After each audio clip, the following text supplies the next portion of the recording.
This is what I've told before, but a long time ago. It's just one of my favorites. It's one of my favorites. I tell this again. Seems that there was this Jewish father who had a son that was about to be bar mitzvah, and he figured, he just really didn't have enough knowledge of his heritage and his history and the culture, so he sent him to Israel. And the son comes back, and the father says, well, how'd you like Israel? And the son says, Dad, I'll never be able to thank you enough. It totally changed my life. And the father says, that's good. He says, but Dad, I got to tell you, while I was there, I became a Christian. And the father says, oy vey, what have I done? So he goes to the patriarch and he says, I have a son. I send him to Israel. He comes back a Christian. And the patriarch says, strange you should come to me. I have a son. I send him to Israel. He comes back a Christian. So now they don't know what to do, so they go to the rabbi. And they say, Rabbi, I have a son. I send him to Israel. He comes back a Christian. And the rabbi says, strange you should come to me. I have a son. I send him to Israel. He comes back a Christian. So now they don't know what to do. So they're praying and they're wailing and they're praying and they're wailing, and this booming voice comes out of the sky and says, strange you should come to me.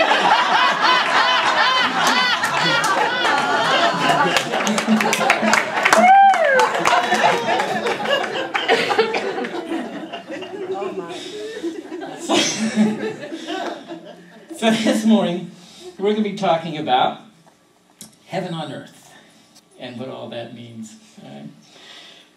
But to kind of get us in the right mindset and get our mood in the right mindset, let's kind of, if you would, say our opening statement together for me, if you would. I am here right now with an open heart and an open mind, ready to receive the message and learn the lesson Spirit has for me today. And so it is. And so it is. So today we're going to talk about heaven on earth and what all that entails.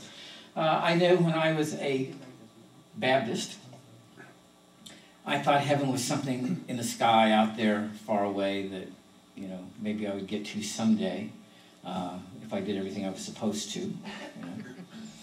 But as I've gotten into metaphysics and into the teachings of unity, that has a whole different meaning for me now. And I understand a lot of things that Jesus said in the Bible a lot better. So let's take a look at a verse from Luke. It's actually in chapter 17. It says, and when he was demanded of the Pharisees when the kingdom of God should come, he answered them and said, the kingdom of God cometh not with observation. Neither shall they say, lo here or lo there. For behold, the kingdom of God is within you. So it isn't a place. It isn't a here or there. It's not about space and time. It's not about a place. Heaven is a state of mind. Now, I do believe that there is an ultimate heaven that we all reach, and that's when we return back to that oneness. But in that oneness, there is no place. There is no space. There is no time. And that's a little hard for us to get our minds around as human beings, because all we know is space and time. That's the reality that we live in.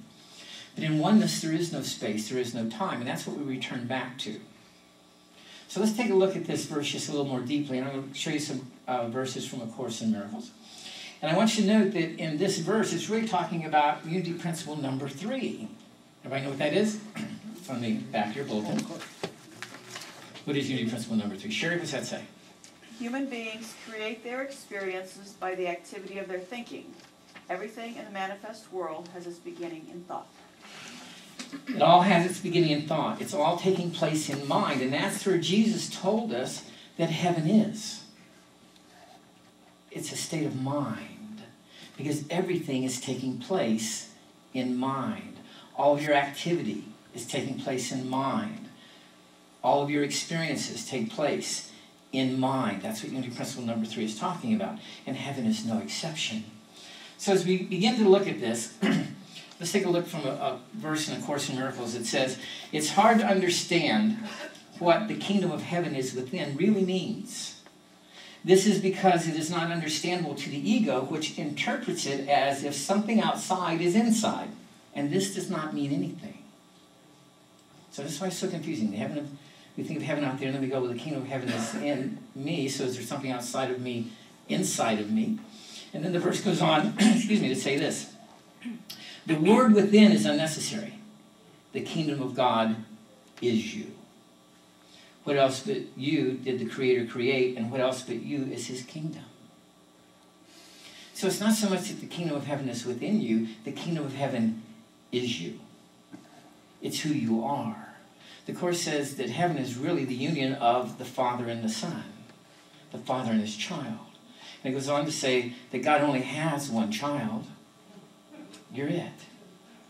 We just think we're separate. That's the illusion, that we think we're separate from each other. But God has one child called the Christ, and that's all of us. You have to remember that Christ was not Jesus' last name. Okay? That's how a lot of people look at it. The Christ is the Son of God, the child of God, as God created him, perfect, eternal, limitless, and changeless. And that's who you are right now. You just forgot. And you think you're in this realm of separation. Okay? So the Course says the word within it really isn't necessary. The kingdom of God is you. You are the kingdom of God when you remember who you are. Now, you're still the kingdom of God when you don't remember. You just don't remember. Okay? Unity Principle 1 and 2. Sherry, would you do the honors for us again on that one? Number 1, there is one presence and one power in the universe, God the good omnipotent. Okay, so there's only one presence, one power. You heard that earlier, right? We do that every Sunday. Well, that's what it's saying. What else did God create? There is only one presence. There is only one power. God created you, and you're part of that one presence and that one power, you see. And number 2? 2, the Christ, the perfect idea for mankind, is in every one of us. We are here on earth to learn to express our own Christ essence, to remember our own divinity. To remember who we are. That's what we're here for. To remember that God created you in his likeness, after his image, which means you are as perfect as he is. How else could you be in his likeness and after his image? The problem is we think we can change that. You can't change what God created. If you could change what God created, you would have to be more powerful than who? Than God. Right?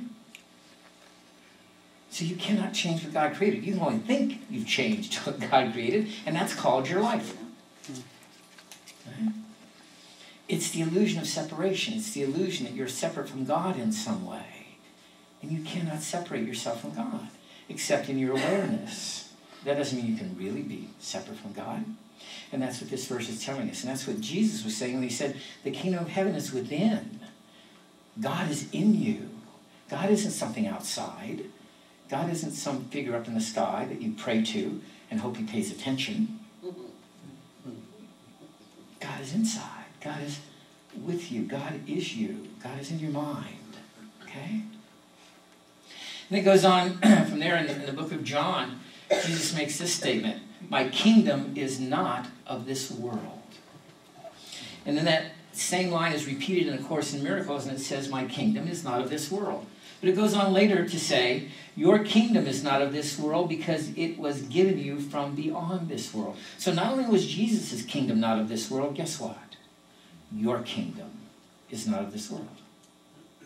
Your kingdom is exactly where God created you.